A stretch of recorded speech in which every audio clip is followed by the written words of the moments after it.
So बिदाको दिन चाहिँ नि गैडावा ताल घुम्न आउँदाखेरि यो ताल हेरौँ भनेर आएको त यो तालको चाहिँ नि ताल चाहिँ नि यस्तो रहेछ। कुनै बेला पानी भरिएर हररररररररर यो वाला ताल अहिले चाहिँ नि यो ताल देख्दाखेरि के ताल हैछ भन्ने भयो मलाई एकैछिन त।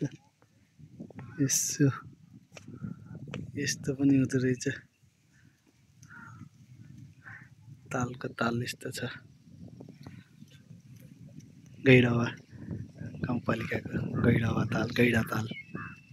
त्यतिखेर यो पुरै पानी भरेर टन्न मजाले त डुङ्गाहरू त्यहाँनिर छन् नि, डुङ्गाहरू चाहिँ चल्थे।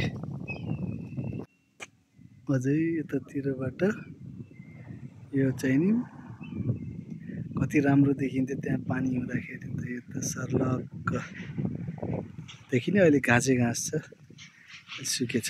यस्तो छ तालको ताल, गैडावा ताल।